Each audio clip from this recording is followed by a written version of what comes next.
provided by complainant Farrukh Habib about the alleged foreign funding of the respondent's party।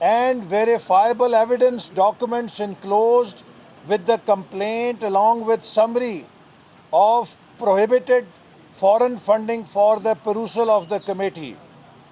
آج تک P T I نے کوئی ایک ثبوت الیکشن کمیشن کے سامنے مسلم لیگ نون کی بدعنوانی کا پیش نہیں کیا. یہاں پر کھڑے ہو کے یہ اس بے شرمی سے جھوٹ بولتے ہیں کہ مسلم لیگ نون اپنے اکاؤنٹس کا حساب دے. میں ایک بار واضح کرنا چاہتا ہوں کہ مسلم لیگ نون کے کوئی ممنوعہ فنڈنگ کے کیس زیر سماعت نہیں. پی ٹی آئی نے جو ہمارے خلاف درخواست دی تھی، آج تک اس درخواست کے تحت سنگل پیس آف ایویڈنس ہمیں فراہم نہیں کیا گیا جس پر ہم سے جواب مانگا جائے. یہ جھوٹ بول کے کراس ایف آئی آر کر کے کوشش کرتے ہیں کہ اپنی چوری کو چھپا سکیں. اور اب تازہ چوری بھی پکڑی گئی ہے کہ عمران نیازی صاحب نے جب حکومت سنبھالی تھی تو 1,00,000 روپیہ ٹیکس دیتے تھے. 2 سالوں کے اندر اقتدار سنبھالنے کے بعد یک ان کا انکم ٹیکس 1 کروڑ روپیہ ہو گیا ہے. اس کا مطلب یہ ہے کہ ان کی آمدنی میں 1000 گنا سے زیادہ اضافہ 2 سالوں میں ہوا ہے. عمران نیازی صاحب، اگر آپ واقعی مسٹر کلین ہیں تو قوم کو بتائیں کہ وزیر اعظم بننے کے بعد آپ کے ٹیکس میں 1000 گنا اضافہ کون سے ذرائع آمدنی سے ہوا ہے. اگر آپ واقعی مسٹر کلین ہیں تو آپ قوم کو غیر ملکی تحائف کی تفصیلات سے آگاہ کریں. آپ بتائیں کون سے تحفے ہیں جو دوست ملکوں سے لے کر آپ نے بیچے ہیں اور پیسہ کمایا ہے. وہ کون سے تحفے ہیں جو آپ نے وصول کیے ہیں اور جنہیں توشہ خانہ میں جمع نہیں کرایا گیا.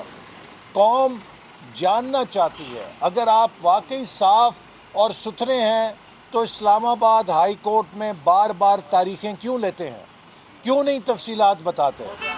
اگر آپ واقعی صاف ستھرے ہیں تو کیوں اسکروٹنی کمیٹی کی رپورٹ چھپانے کی بات کرتے ہیں، اسے جاری نہ کیے جانے کی بات کرتے ہیں؟ میں سمجھتا ہوں کہ اب پاکستان کے عوام اس ڈرامے کی حقیقت کو جان چکے ہیں. عمران خان پاکستان کی تاریخ کے سب سے بڑے کون مین واقع ہوئے ہیں. کون مین وہ ہوتا ہے جو لوگوں سے فریب کرتا ہے اور مکر کر کے ان کی جیبیں خالی کرا لیتا ہے.